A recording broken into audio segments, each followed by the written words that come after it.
أعوذ بالله من الشيطان الرجيم. بسم الله الرحمن الرحيم. كتاب رياض الصالحين. باب وجوب صوم رمضان وبيان فضل الصيام وما يتعلق به. قال الله تعالى: يا أيها الذين آمنوا كتب عليكم الصيام كما كتب على الذين من قبلكم إلى قوله تعالى: شهر رمضان الذي أنزل فيه القرآن هدى للناس وبينات من الهدى والفرقان فمن شهد منكم الشهر فليصم ومن كان مريضا أو على سفر فعدة من أيام أخر. وأما الأحاديث فقد تقدمت في الباب الذي قبله. بسم الله الرحمن الرحيم،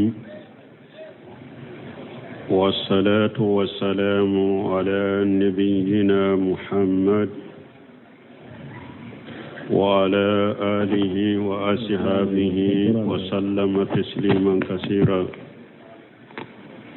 سبحانك لا علم لنا إلا ما علمتنا إنك أنت العليم الحكيم. أستغفر الله الذي لا إله إلا هو الحي القيوم وأتوب إليه. اللهم انفعنا بما علمتنا وعلمنا ما ينفعنا وزدنا علما. biye tarata suye hijriya bakele ani kemenani ani binani ani woro shahru rabiul awwal minye hijra sankalo sabana bisu nyawtani nani nay miladi nasara ka jate ba fulani mugani nani sankalo konontona bisu nyawtani wolon fulanay ambe dawda bugu masjid rajaq ambo kono darasu dal hafiz an-nawawi rahimahullah minye hafiz an-nawawi ala kanema darisu bo kitabu kono riyadu salihin bonda minna ko babu wujubi sawmi ramadana koni nye bonda min be sungalo suni wajibi ko fo ka dalilaw fo wa bayani fadli shiyam ani sun fasamantiya abo banganye wa ma yata'allaqu bihi ani ko munum be dilo sunna min bonda bina kuma nin ko sabade ka qala Allah ta'ala أقول لكم مسمين كرت علينا يا أيها الذين آمنوا كتب عليكم الصيام كما كتب على الذين من قبلكم علي مؤمنون ولا أقوم مؤمنون علي سون كوك فرداي كمي أي سون كم موك فرداي أو نيتشومي نونم بنافو سره كنو إلى قوله شهر رمضان الذي أنزل فيه القرآن هدى للناس وبينات من الهدى والفرقان فمن شهد منكم السهر فليصوم ومن كان مريضا ولا سفر فعدة من أيام أخر. وأما الأحاديث فقد تقدمت في الباب الذي قبله. حديثا منون كان كدون بوندلا وحديثا فورا بوندلا بوندمي ني أنتمنا na temena ninye bonda minna ba fo ka minye farda salli jose fo kana salli fo bo kana jakka fo ka sun fo o hadi sawtemena ni bondanye asarahu qala al muallif rahimahullah ta'ala nando na sharahu kono wala hibaga ala kan nema masamin korotale no ako babu ujubi sawmi ramadana وبيان فضل الصوم وما يتعلق به. ذكره رحمه الله تعالى بعد الكلام على الزكاة. مؤلف على كانما aye sunfo aka kuma kelen kofe ka jakafo أكيلن كفي كما جكلا أيسون فو أكفي لأن هذا هو الترتيب الذي جاء في حديث عمر ابن الخطاب رضي الله عنه في مساءلة جبريل عليه السلام النبي صلى الله عليه وسلم أن الإيمان والإحسان والساعة وأمارتها أيسون فو أكيلن كفي كما جكلا دي جكا فولي كفي أيسون فو wale fule ka fo cogo minin teritibu min fule o de nana Umar ibn Khattab ka hadisa la Umar ka hadisa min Jibril ay ci de nyininka aya nyininka ka bo silamiya ma ka nyininka limaniya la ka nyininka nyumaya la ka nyininka qiyama jowati la ani qiyama jowati tamanshon sawm ramadan huwa ta'abbudu lillahi subhanahu wa ta'ala sungalo sule munye bato de do alaye masami seniyalen do kortalen do biterekele akil wasurbi wal jima'i min tulu il fajr ila qurubi shams sunye de bato de do alaye ka dumuni toye ka miji toye kai ka muso ka fo nyogonya toye kata fonni fajr kene cira fo kata tilebi haja huwa shiyam ninde kosu anye ta'abbada li insanu lillahi bi tarki hajil ashya'i hada madenka alabato ninnin ko utoliye la an yatruka halal adati aw min ajal al hamiyati al badaniyya la nyinite iku toye lada koso an kallada de ni nye durante nununke itu toye ni oyede nin ko nunu itu toye ni oye wote sunye ube kan nunun to e purun farikolo katanga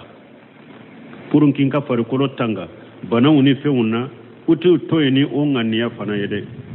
walakinahu yata'abbadu lillahi bizalika me ibe ala bato ni ulu toli yede ibe ala bato nu toli yede yumsiku an ta'ami wasarabi wan nikah ibi yeremina kabo dumine ma ibi yoro mina kabo iyere mina kabo mijima ibi yoro mina kabo muso kafo nyonyama ika muso kafo nyonyama wakajalika sairul muftirati min tulul fajr ila qurubi shamsi abo chogode la ewa minye suntige fe unto ibu toye kata ni fajr kene chira fo kata tilebi o min hilal ramadana ila hilal shawwal kata sungalo la fo ewa minye mini kalo sawalu kalo donc kuyire mina kabo nunu ma ala bato kama ode to ko su ko to e lada kama ote ko to e ka fari koro korosili kama ote ibu to e de kuyire mina kabuma ala bato le kama kata ni fajiri kene cira fo kata tilebi ani kata sungalo fo kata mini kalo وشيام رمضان أحد أركان الإسلام سنغلو سوني سلامية جوسين دودو هذه منزلته في الدين الإسلام نيندي سنغلو سوني جو يرو سلامية لا معنى سلامية جوسين دودو نيندي أجو يرو سلامية لا وهو فرض بإجماع المسلمين أو سنغلو سوني فرض دي سلامو بيد بنا أوكا sungalo sunu fardade silama bere benna oka lidilalati alkitabi wa sunnati ala zalika aw qur'ana fana ka dalila ani ciden ka sunna ka dalila aboka fana sungalo sunu fardaya silamu bere benna oka ni qur'ana ka dalila uye ani ciden ka sunna ka dalila munumbaka ثم ذكر المؤلف رحمه الله الآيات التي تدل على حاجة وكفي والله البغى على كنيمة آية وفوق آية منومبا أن كندا كتاو ما كدلا دلا داما ولا منا سنغلو سوني فردا يليكا فقال كو يا أيها الذين آمنوا كتب عليكم الصيام كما كتب على الذين من قبلكم لعلكم تتقون أين آية كلانية فوجه الله الخطاب إلى المؤمنين ni aya kono ala ye kuma nyeshi mu'minu dema lianna siyam ramadana min muqtadayati al-iman parce que sungalo suni yelli man yakalla nyini dode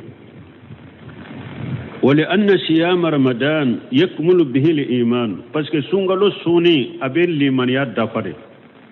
ولأن ترك صيام رمضان ينقص به الإيمان سونغالو سوني تولي أبي حدا مدين كلمنا النقش واختلف العلماء فيما لو تركه تهونا وكسلا دون كباو ينيغون سوسو نمغم من سونغالو سوني توي كان نغيانا يما كوتالا أبي فريفاقا كوسو نمغم من سونغالو سوني توي ني كان نغيا أبي كاكل لافو كما إما سونغالو سو هل يكفر أم لا يا لا تجيب كافريا وبات كافريا دون كباو ينيغون سوسولا نمغم من سونغالو سونو تهاونا وكسلا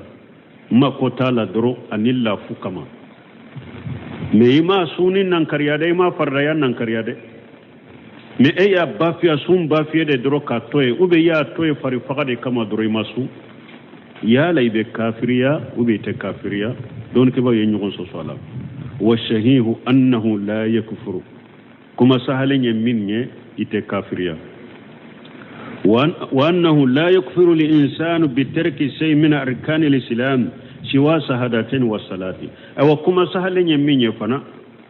hada madente kafirani foi toli islamiya ka jonshen wula fo seri kuma fula ani sallim mana ni mu'min nu ko karasa fo ashhadu an la ilaha illa allah wa ashhadu anna muhammadan abdu rasuluhu ikon tafo ikon neten ni fo iye kafiri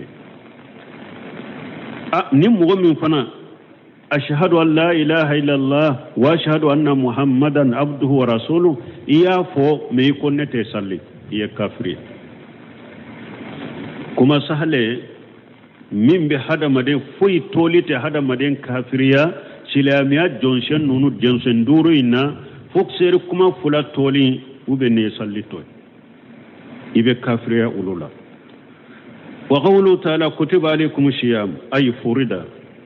na ko kutiba alaikum siyamu Allah nyine munye furida mana alaye sun kauka fardai wa qawluhu kama kutiba alal ladina min qablikum ay kama furida alal ladina min qablikum sun kera ka fardai komi sun kera mugo ka fardai chogo mi mugo munun temina unye la'allakum tattaquna Allah nyine munye anake sababu ye au nasira lanye na sunna ke sababu ya nasira lanye وإنما ذكر الله تعالى أنه فرض على من قبلنا ألا يفهم مسامين كروف تالندو كو أيسون فرد مغوك منون تمناونيه ولم يذكر مثل ذلك في صلاته ما ألم أن يغنفو صلي لا صلي رولا ما فني صلي كوك فرداي كم يصلي كي مغوك فردا أو نيشومي أيامين فسون تالايا نيسون كوك فرداي komi nye sunke mogo ka farda unye chogomi o ma fo salli tala munna li anna siyama fihi musaqqat wa ta'ab parce que sun musaqqabala segembala de gumbe sunna segembe sunna wa tarkul lil ma'alufi parce que sun hada madembi ka delifeunde toy idde la ko mununa be ulu toy wala yakhfa ateddo mogola أنه في أيام الحر وطوال النهار وطول النهار يكون الشديد على النفوس الدغولين تمغولا ni aya soro eba ke kasu tile mununa tile nunun ka kala tile kajja o ka gelen nunka ni sun wakati benna wakati ma wakati minun kala ya de bala tile kajja donc sun ka gelen nunka o wakati فذكر الله أنه فرضه على من قبلنا تسلية لنا ألا يفوكو عليه سنك فردو أن فردي مغوكا منون تمناونيه پورو كان دسو دي سما كو كم دسو سما دي لأن الإنسان إذا علم أن هذا شيء له ولغيره هان عليه parce que ni hada maden nyaado ko kodo be nin koyi atenne kelenka de neni ntana abambe de ka o ko sugu be no yayka ni yaado ko minti kelenka i kelen kunkuna ko te ini abini mo wore de ka o ko masina be no yayka وذكره أيضا من أجل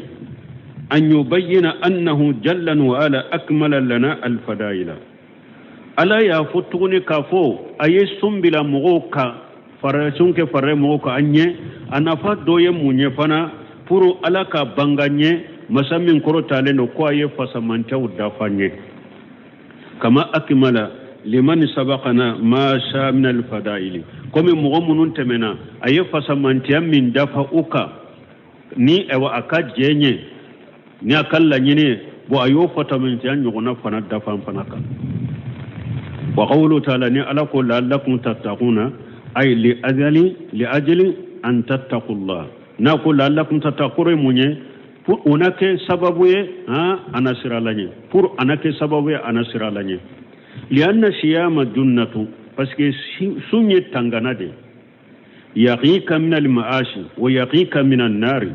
sumbe hada maden tanga kabo ala sosoma sumbe hada maden tanga kabo tasmama lianna man sama ramadana imana wa ihtisaba ghufira lahu ma taqaddama min jambi parce que ni mo minye sungalo su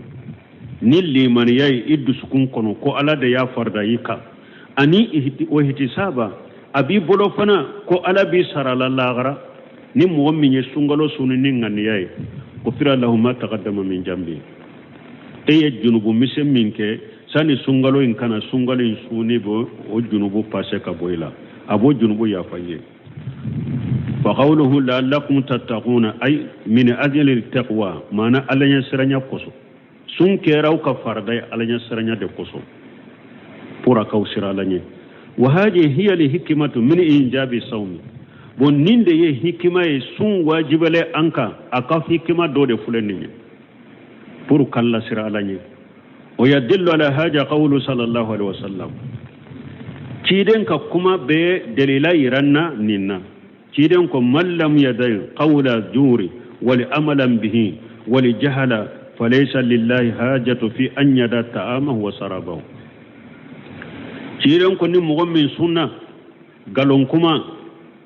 ube kabara keni galon kuma wuye ube jahiliya ni mu'min suna ni man nunun toye falaysa lillahi hajatu fi an yara ta'amahu wa sarabahu ala fana makotala ifana kadumuni tole ani kan miji tole ala makoshi tola ati sarabrajila ikakungu ni kamin wala makoshi tola ikungu nafu iminu nafu ala tisara لأن الله لم يرد أن يؤجب العبادة بترك ما يستهون ويألفون parce que ala malanyini ka hada madella jaba inin dungo min kadiye kotoye anini min derela kotoye ala malanyini puri kan nuntoye ala malanyini utole ama ikalla jaba lanyini ni nuntole ولكنه أراد أن يدعو أن يدعو قول جور والأمل به والجهل mais Allah ya la nyini de pour ikan nunun toye Allah ya kala nyine munye pour ika galon kuma toye ka barake ni galon kuma ko toye ka jahiliya toye ni Allah ko nunun ka toye la nyini yede ikan nunun to galon tiga inde ka toye bara jugo ka toye jahiliya ka toye mais ni Allah ko ikan nunun toye la nyini te akila jabo la nyini de pour ikan nunun toye de ثم قال تعالى وكفي لكم أياما معدودات أقلت لجات لوندو ذكرها على وجه التقليل ليبين أن المسائلة ليست شهور ولا سنوات ذكرها على وجه التقليل ألا يتلين نون فنفو فوتشولا ما نكو دوغيا كنوغيا فوتشوغو أيا فوني دوغيا تلين دوغيا لي fochogoye munna liyubayyina puruka banganye anna limasailata konni masaila min fulenne minye sunye leysati suhura wala sanawati kalu jatawute sanjatawute walakinnaha ayamu metile jatawude do walaysati tawilatan tile nunun fana tile jawunte ayama madudat tile jatelewunde do tile jatelewunde do وقوله ناكو فمن كان منكم مريضا أو على سفر فإدة من أيام أخرى وهذا أيضا تسهيل آخر نفنا ينغو يا وريه sunkola awala bon sunko sisabe comme ni ayala nogoya yoro fula sorolala awala folo ale ayamu qalilatu tile fitinu de do sunye tile fitinu de de ayamu madudatin tile jatelun ale ayamu qalilatu ayamu madudatin tile fitinu de do tile jatelun de do ni ne nyogoya sunkola asani afulana anna man kana yasuqu alayhi sawmu limaradihi aw safaran فإنه يفطر وعليه عدة من أيام أخرى نويا تقويا فلنا آية لا ألا يرى نسون جل يرى مغمنك نبناي وبيتامنا يكمي ما يتلي منمي تامي كما وبيتلي منمي بنا كما يكو جاتي كالو ورلا يكو سرا يكو جاتي تلي ورلا يكو سرا نيجي نويا تقويا فلنا آية ينكونو وقوله تعالى وعلى الذين يتقونه وهم مقيمون يارو من الحافظ النووي عليكو إلى قوله ابن سمين باكي كأبيد فوكتا أتمنى يرموننا وعلى الذين يتقونه وهو مقيمون نمغمون باكي بس سنة وشغلين دو فنا وتتاملا فدية الطعام مسكين ikakuma bolike kafantaun la dumuni faman tatawwa khaira fa huwa khairul lahu wa anta sumu khairul lakum haja fi awwal al-amr nin tunye etuma mishiju faradala afarala wakati folo de tunye ninye hada madan su afarada wakati folo a togo ya de fuleni atumbe ni la halade ka hada madan bi kaswa de la nite tamala bana yeretila ibi kaswa de la na kadiye ibe sun ni sun yere madiye ibe amure boke ore tumbe kakoro haja fi awwal al-amr ko folo la nunde tumbe awwala ma farada Allah sawma waqti folo sun farada waqti folo qala lil ladina yuti'unahu alaykum fidyatu ta'am miskin alakum mugumunu aw besakasu ni abafe kasu intoye kami ayemi mi abe muskina wala dumune فإن تصدقتم فهو خير لكم فإن تصدقتم فهو خير لكم وأن تصوموا خير لكم mo ni mogo min ye mure boke ni te se ka sun o de au maherai ni mogo min fana shera ka sun ke sun de au maherai khairul lakum o de au maherai فخير الله الناس في أول الأمر بين أن يصوم الإنسان ويتئم عن كل يوم مسكينا ثم تعين الصيام في الآية التي بعدها فلو لا سن فرد وقت فلو على مغدو كسوادلا na kadi minye be sungalo ibasu ni mogo min nyaado itese sunna ite sunke fana ibe mure boke me aya min tugule mbala sun kere kere yara ka ke faradai ni sungalo koni jora sun farda yara kere kere ka foi ka sude suwate tuguni sunni mure bo suwate tuguni aya min tugule mbala aya min nana ne aya kope oye sun kere kere ya mogoka suwa min tumbe mure bo ni sunno borai wa qawluhu wa anta sumu khairul lakum in kuntum ta'lamun ay in kuntum min jawili ilm na yasru aw yaduni ke bagawde alladhi yafhamuna wa nifhamu bawla wajhu jalika wala nyine munye anna sawma asafwa la kathiri minan nasi min iti'am di miskin munna akuna sunna sunde kanye kateme mure boyinka parce que sunka gele mugo chamanka kateme fanta wala dumulika falamma kana asaqqa ulima annahu afdalu tumami adonna ko sunde kagele kateme misigine la dumulika wala sunde kausa kateme ka misigine wala dumulika suntoy لأن الإنسان إذا عمل إبادة ساقة بأمر الله كان أجرها أجمع بس هذا ما دين فله ني باتو دوكي باتو من كجلة إيكا ني على كنيامرويه إيكا براجي بيتشايا إيكا براجي بيكبونيا أو باتولا مانا ني على نيامرا ني باتو من كجلة أيو أو باتو إنك إبه سرابا دي سرعولا ومن ثم ويرولا كان لأبعد من المسجد أعجم أجرا من لأدنى من المسجد نينكا مغمين كسوني مشيري كجا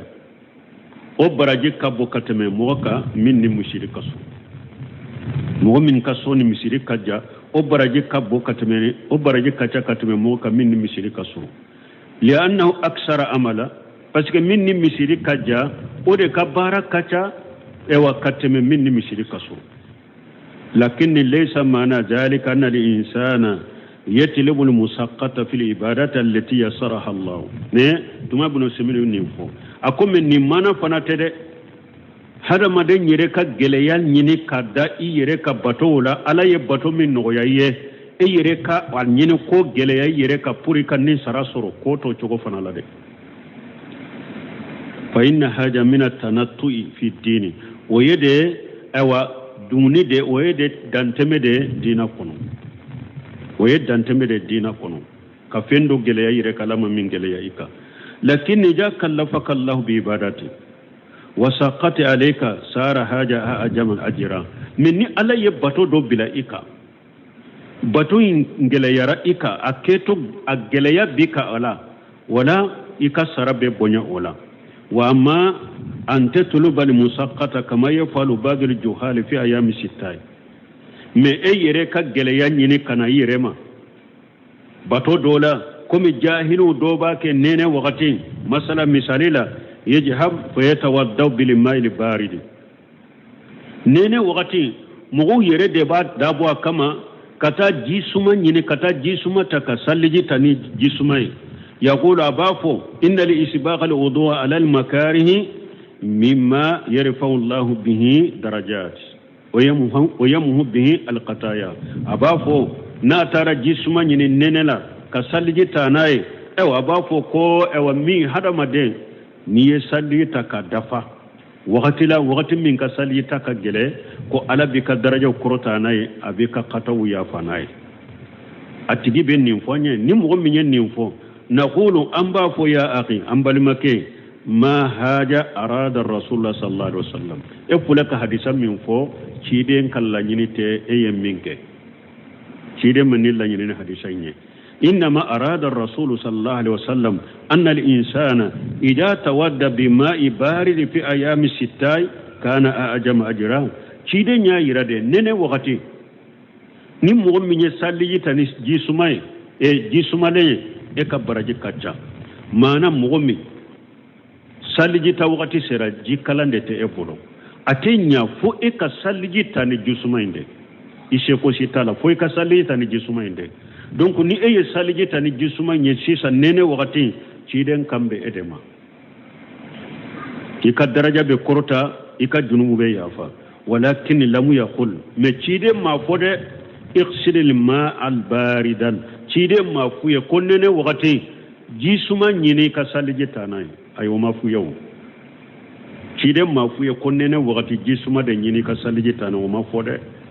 فاذا من الله عليك بماء ساقني ni ala ye fonan shira teka ji kalam bi bolo testatiu an tusbiga al-wudu'a fihi isbaghan kamila fa haja afdalu ni ala yen no yake ka fonan shira ke ji kalam be e bolo ibisi ka salji takadafa kanye ji kalaina wode kausa kana ji kalain to e ko beta ji suma nyini ko parce que ko tiden ko niye e wasalji ta wakati min ka salji takagele ko e ka baraji be chaya la nyini te e yere kan no ya into e kata gele yata ni gele ya wajibri kare no ya wore yorote gele ya inde wajibri ka foi ka fon gele mainde ke baraji be chaya odela men la nyini te no ya diri man minna kan no ya inte e yere ka gele ya nyini kana yere man la nyini toye mo kan nunu fam wa qawlu ta'ala man kana marida ni ala ko ni mo min bananendo wa qasama al ulama arrahimahumullah al marada ila salasati aqsam don ke bawo ala ko nema wiye banatila katatila yurmasa sun kola wiye bana bagato tila katatila yurmasa al qism al awwal tilama yurma furo مرض لا يرجى برؤه بل هو مستمر banabagato cogo ya folo uye banabagato tila sungalo sune na kata tila yoro masaba tila ma yoro folo banami abe hada madenna ita aywa banen furakeli jigi balay nye bana dumelende e jigi tala ko abe furake fa haja la shiyama ala al marid walakin alayhi an yutima an kulli yawm miskina nim banabagato sugun suntaka me mumbe aleka dongo da be miskine do la dumuni bana mi e jigita la ko be furake ite sika sunfana bana nye bana dumelende sunte nim bana bagato sukuka ni mure bo baka li'annahu min jinsi al-kabir al-ajij an sawmi alladhi la yurja jawalu ajijihi parce que nim bana bagato sugun abe komi ewa mo min korola nimbe komi ma koro mo min korola koroya mi atese kasu parce que koroya be se ka wuliba ni hada maden korola ka se degerema atese kasu fana koroya e dese min tese ka wuli bo bana min fana ni jigita afura kelila akera bana dumelenye afana kera dese mi ni atese ka wuli ibe komi chokorba sisa ube musokoroba sunti ka mure bode bika ni nye foloy bana bagato foloy al qismu sani bana bagato tilama yuroma fulana al maridu mardan yadurruhu sawm nim banana bana do bala bana mi sumbe bana intoro ni sunna dro suimbe bana intoro wa yuqsa alayhi an yahlika bihi ambe shira yere ni sunna ka bana intoila akanati halaki yere akanake saya yere kam maridi la yastatu al-istighna anil mai komi bana bagato mi atese kanya jide ko foi katuka jide mi misla badi anwali mardi as-sukari komi jabeti sugu dobe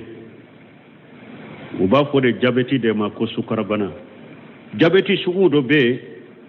uma sibaha jala kanuna nyogona wakati be ulube mi nogode bileila foi katoka jide mi ni o jabete sugur bila umuna nyogona fa haja yahrumu alayhi sawm nin tigi haramu yare e kasu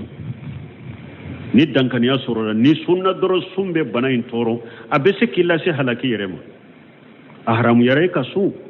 li qawli ta'ala wala taqtulu anfusakum inna allaha kana bikum rahima munna anko haramu yare kasu alaka aya koso alako akana yare faqade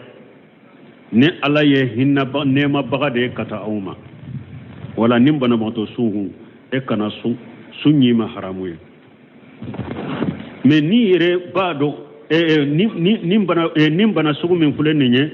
bana bagato sugu min fulen ninye al maradu maru yadurru sawmu e kana su ninye bana bagato cogo ya fulanay wal qismu salisun maradu yasuqqu ma hu sawm bana do bana mi ewa sumbe adegu nim bana mawto sugu fulana min fulani nye na ajigi ba suimba toro me na ya soro atigi jigi bala ntese kasu sisa de me bana min bena furake mbi nyere soro nimbe se kasu injuru sara nimbe su juru deta na kene yara abasara ni nye fulana ye bana bagato fulana de fulani nye bana min do nim bana sugu de do sumbe bana intoro na sunna doro sumbe bana intoro ube aba wele kata halakire ma akana sude sun haramu yaraka me na jigi bala ko bana imbe na furake aba yere soro kasu injuru sara abe juru deta na kenera aba sara ni nye fulana wal qismu salisu tila yoroma sabana maradun yasuqqu ma hu sawm lakin la darara fihi bana de do ni sunna ibe degude me ate tora lashima degun be sura la me tora te lashima fa huna al afdal an yuftira wala yasuma ni yoro la nintigi min kanyi ema mi ikanasu o yaqdiya bara zalika iye min mi iba sara ako o kofe ikene alen kofe wa mal marad alladhi la yuwashiru fihi siyamu shay'a كمرض العين اليسير مبنا من نسون تفويك على كم يادم فتنون نونو نانيغناو ومرض السن وبي اوا نيندمو نانيغناو وما أصبح ذلك نونو نانيغناو فإنه لا يزود فيه الفطر من تدغا نيمبنا سوغلا bana mi ñaadimi fitini do de bela ñaadimi maggereya ube ñindimi do de bela sunten nunun toro donc nimbana sugu ate daga ikam min nunun kama lianna li hikmata min uruqsati hiya ijalatu al masaqati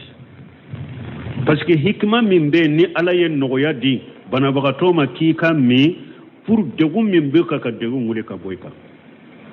وهذا لا مسقط عليه تلاقا بونين تيجي فانا نيندمي فتني ايوا اوبي نيادمي فتني تورات اكا مسقطك فيو سن توراتك فيو فلا يحل له الافطار ولا مينيته دغا والاصل وذوم الصوم في وقته لسر لا اواجب لا ايكا سنك اوقت لا الا بالدليل بين واضح دليل بانغال من جيلندو يبيه للإنسان أن يفترى دليل جيل بانغال من بعد دغا يكوي كامي ثم يغدي بارا جال كوفي إكاسرا إميني كوفي نو دليل جيل بانغال انت مغمو برو سنغالو كولا لسري لا أواجب لهم بكا يكاسون سوا وقتي دلا دونك نيني بنا بغتو كتلا ما يروي سنغالو لا وأما السفر فإن السفر ينقسم فيه صوم إلى 3 أقسام أو سنفنا تاما فنا هذا ما دم بتلا سنفنا بتلا تاما دونك نتلا يروما سبايتوني تاما دون فنا كسنچو تلا يروما سبادو القسم الأول قسم يضره صوم ويسق عليه مسقطا شديدة بسبب سفره تاما دون فنا تلا يروما فلون tama demmi be tama minna sumbi abe sumbe geleya ika abe geleya ka geleya min fana na kabbo kosobe ha na ka giri kosobe ni ka wa tama sababu yede misal an yusafira fi ayamil har wa li ayamit tawilat misali la mu'min tamana kala ya waqti munun ka kala waqti munun tilaw ka kala waqti munun tilaw kaja ويعلم أنه لو سام لتضرر به إيرباد فنا كن سنة سم بن جواب تورو وسق عليه مسقطا خير مهتملة سم بكين قد دقو من تساكرو دقو من تساكرو فهذا يكون آشا يا ساما نمو من يريا الله هلا دو سنة ني ايوا تامالا ني تقولا ني اي سنة ete wele ko ala batola de e ala sosola de sisa ni mugo min tamara de tamala tama inkera tilawla tile munun kakkala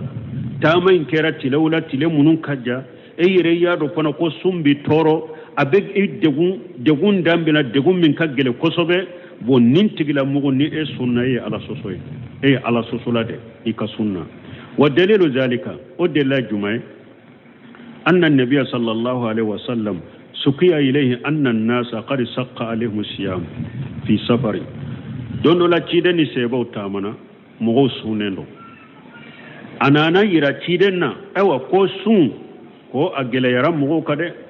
وتو تامينا فدا بما يفسربه والناس ينجرون إليه أو تشيدن كو كان نجيه ونانا نجيه cide mina be nyana mo be bake kallaje amina hatta la yakuna fi sudurihim harajun ida aftaru cide nyoke munna puru hada madum min ni mo min ni sun digrare tamara imina ikana de gun soro inne na cide nyere yake ayu ji wala uye ji dama ku kana ne uye ji dama amina be nyana puru hari ni mo min nya sun tige de gu kana soro inne kono ikado ko ci den yirem mina kaba wa kana zalika bada li asri awan nim fana kira la sara de ko fede nin tamana la tumami sun digira mora la sara ko fe o ya fo ci denye ko shin digira mo wala de akwaye na ni ji ona na ji aye jimi abe hadisai na tumbe nyame de ka aye jimi na mina tegela te ka korta fo be yaye amina pour be kam mi de kun kana sur mo nin kanu la sara kofe walakin bada sahabata radiyallahu anhum bakawu ala sawmihim min ninkele harbi sebo do tora ukasunka uluma min fajiya ila annabi sallallahu alaihi wasallam wa qila lahu unana cidema ko cidema inna bada an-nasi qad sama awa ko harbi e suntige jama camanya ka suntige me harbi mo do be sunna de mo do be sunna lumu ka suntuge de fa qala ulaika al-usatu ciden kulu ya la sosolawde sawlu ya la sosolawde wala de lafle ninde ni yere yaado ko ebe tama min ni sunna sumbe de idde ko be tora lasima ni sunna la batulati yede ya la sosolade fa wasafahum bil isyani ciden nyum man kutuni ala sosoy li'annahum lam yaqbalu rukhsata Allah ma masaqati zalika alaihim masaqatan sadida ciden nyu wele man kutuni ala sosoy parce que banna kala kan no yamina kafara gele ya buka degum min ka gele kosobe umala kan no yata bon ninye tama denti la yoroma foloy wala qismu sani tama denti la yoroma fulana man yasuqu alaihim musaqatan walakinnaha muhtamalatu mo mi sumbe gele yaka sumba degum me degum min do degum be se kata fa haja yukrahu lahu sawm nin tigila mo nin tama de sugo sunye o ma makaruye ama harama le bolode men makarudo makaru kore munye niya ke fentila men niya to de kan walaysa min al birr an yasuma ewa batote nin tigila mo fana kasunin chokola wa dalilu jaliko fana delay munye anna an-nabiy sallallahu alaihi wasallam kun nabi malaka tanuna kisibaka kana fi safari ciren tumbe tama dola fara jihaman ورجلا قد دلل عليه cidenye mogon ye jama tonen be nyogon ka yoro dola jama jihama aye jama do ye be nyogon ka yoro dola ja ce do de be ce sun digira la tile bala ubake ka finu yanga ka puru ka suma dola tellement que ni sun digira la qala ma haja mami cidenye jama ye ninche yunkunna ubake ka ewa finu yanga ka kasuma dwala ciden ko nenye munye qalu shaimu ko asunende do wa qala sallallahu alaihi wasallam ciden ko laka tanuna kisibaka laysa min albirri siyamu fi safari ciden ko herate batote ni mugomi ni be tamala ni be su hera kelite ni be tamala kasu ne ni fora mugo jumaye mogo mi sumbi degum mindo ibese kata e kasu makarudo parce que herate i kasu kito tamala ni yere yaro sumbi bidegu ni nya fulanay wala qismu salisu tamaden tila yoroma sabana man la yata'assaru bi safari itlaqa yani wa huwa saim wa la yata'assaru mogo min ni sunte foy kala bela ale katama to sunte foide kala hari na sunna sunte foi kala lianna an-nahara qasirun wal jawu baridun parce que ibasro tile kasro ani awa klima fana o wakati asumalendo kala yatte wala yasuqu alay sunte awa addu fana fahaja اختلف فيه العلماء ايهما افضل bonnin tigla mo doni ko baw yen nyogon soso nin tama den sugu ka sun chogola nin tama den sugu aka sun baliya ana ka suni ufulala juman kani doni ko baw yen nyogon soso wala ayyuhuma afdal an yuftara aw yasuma aw yuqayyara yala ni nunun fulala akamni ube akasun ube ka nin tigla mo bilai akaswala sunni min kade okay doni kibawu ye nyogon soso nununa juman kanyi ni ntama de suguma nununa wa shahihu ako kuma sahale anna li afdala an yasuma ako min kanyi ni ntama de suguma kasu min ni sunte foi kala foi sunte de foi de kila pew ni sunna ate tora silasima ate degu silasima nin tigila mo kasu o de kanyi لأن ذلك صد اتباع لسنة النبي صلى الله عليه وسلم parce que ode batoliye kagele ode batoli min kagele kata ciden ka sunnama ولأنه أيسر على المكلف parce que o yere de kannugo mugo yere kayre emi yere bilala koy kasu ode kannugo kayre fa inna siyama ma an-nas aysaru min al-qada'i kama huwa ma'ruf hada madin kasu kafara mugo ka ode kannugo kateme saralika comme donen do chogomi ولأنه أسرع في المبادرة إلى إبراء جمة ode ka telefona ki kambariya kabo juruma ولأنه يوافق جمن الذي يكون صوم فيه أفضل ode fana abek be ikasum be sun wakati min kasuni kanyo oye juma sungalo yere kasuni mana ikasungalo yinsu sungalo yere la afasamante anika sarakalo were la uye kelenyo wala ode ikasum be sun wakati min kasuni kanyo wa huwa sahru ramadana oye sungalo suni فمن أجل هذه الوجوه الأربعة نلا هلالناني قصو صار صوم أفضل دونك مغمن نتاما دم نسونتي تور فيو إكسو ودي كاني نلا هلالناني قصو قال أبو الدرداء رضي الله عنه أبو الدرداء قال كجيك أبواما خرجنا مع النبي صلى الله عليه وسلم في بعد أسفاره في يوم حار ko ulu bora ka fara ciden ka ko ciden ka tama dola ko yasro adon ka kala hatta yada rajulu yaddahu ala rasihi min siddati al-har fum mogodo ibi tegede biri kunkolo kan ibi tegede ke ki biri kunkolo ka kala ya gele ya koso ibi tege biri kunkolo ka de o ma fina shaim o do sumbaga tanna fana illa ma kana min nabi sallallahu alaihi wasallam wa abdullah ibn arawhata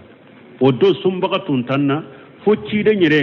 ani abdullah ibn arwahata ununu fulade tumbe sunna adon donc ayen ninke kan ninke juman delilay mo min bado ko sunti toro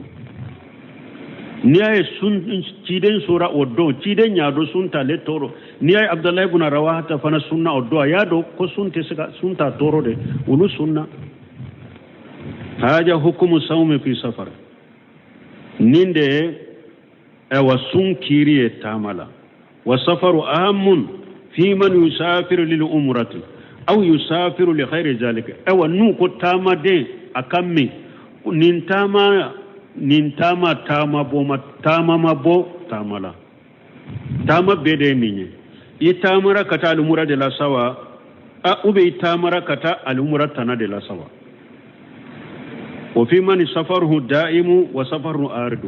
أو تاما بو تاما لا فنا مؤمن كتاما بدا ده بتاما أني مؤمن كتاما وقتي ده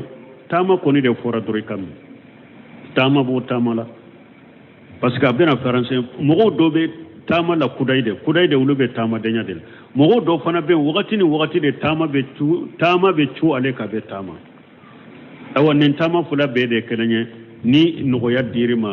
ni be saka misungalola wala haja ninka fa inna ahla safar li sayarati al-ujrati li urukab wala mo munun ka tama dunendo amisaliya do fulenne akon ninka ni mo munun be tama mobiliu de la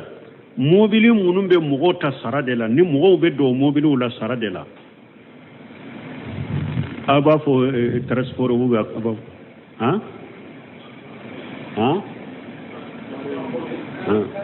voilà transfert en commun mana kariu taxi tigun ube karu bolila duguni nyogonche ube taxi de ba bolo duguni nyogonche be mugota katu bila kana ewa o soferu sugu ni mo membo tamasula wa ahli sayarati alhamulati aniduni tabaga mobility munu soferu munu nye doni tabaga we yuftiruna walau kana safaru mustamirra aw nunum be mi harna yasru bara wakati be tamadel mo munun nye kari boli lawde duguni ce nyogonce jamanaw ni nyogonce ube taxi de ba bolo wakati be ale de be mo doni saradela ube doni tanaw soferi munun be nunun cogola wakati be ube tama de la ufana be mi sungalola lianna lahum watanan yauna ilayhi parce que u kera cogo cogo ube tama la kuday wakati cogo cogo yoro do yoro bulaw iba soro dugu kono bula ube sabati yoro mi dugu bula ube sabati yoro mi fa ija faragu haja li watana fahum musafiruna awa ukayuru min yoro mi nyu ka sabati yoro nu yo o yoro koni fara nyogonya doro ka bo yoro la doro tama de undero fa in qala khailu mata yasumuna ni fo baga do kama bo nunun be sun wakati juma sisa parce que wakati be nene o samaya o tilima fela o nunun be tama de la donc ulu be sun sara wakati juma sa be sun wakati juma parce que katama ye kudaide ni mo do ye ni fanye kulina amba fo tigima yasumuna fi ayami sitai aysaru lahum wa shal amba fo nene wakati bu ka sunjuru sara nene wakati ubu ka sunjuru sara parce que nene wakati ka sun kanogo kateme wakati utoka nene wakati de ewa ni mobile bolila sugun min katama ye kuday ni sungalo benna kala ya wakati ma ube juruta men nene wakati wasara أو إذا خدموا إلى بلدهم في رمضان يلجمهم صوم وبنو ساجرا كانوا كدغولا سونغالولا وتتاملا وقتمي سونغا جبركو وقتي لأنه جال أنهم سفروا بس كتاما وللا كابوكا وقتي والله الموفق وقت بنا يا سبحانك اللهم ربنا بحمدك أشهد أن لا إله إلا أنت أستغفرك وأتوب إليك.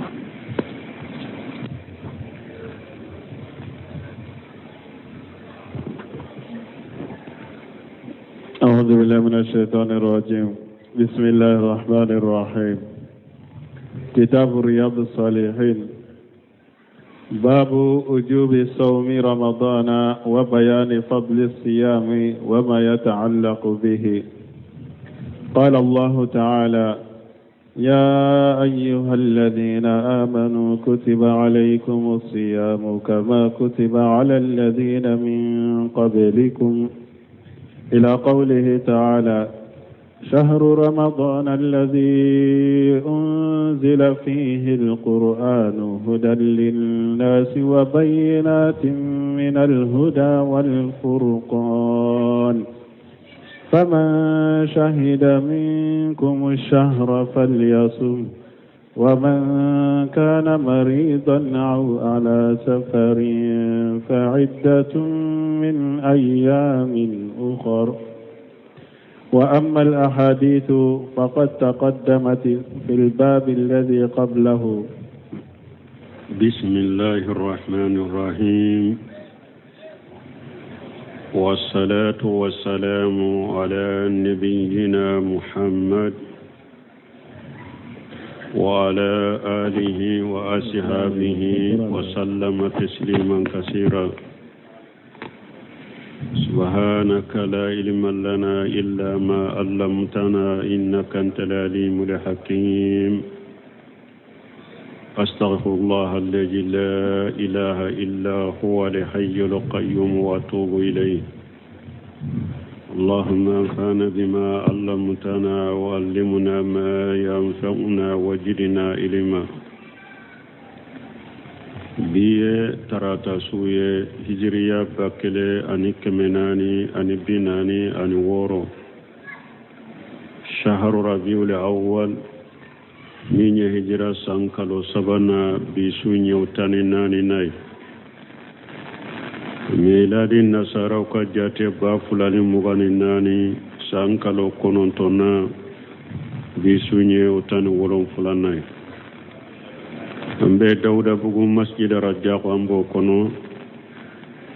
darasu dal hafiz an-nawawi rahimahullah minye hafiz an-nawawi ala kanema darisu bo kitabu kono riyadu salihin bonda minna ko babu wujubi sawmi ramadana koni nye bonda mimbe sungalo suni wajibi ko fo kadalilaw fo wa bayani fadli shiyam ani sun fasamantiya abo banganye wa ma yata'allaqu bihi ani ko munun be dilo sunna nin bonda bina kuma nin ko sabade ka qala Allah ta'ala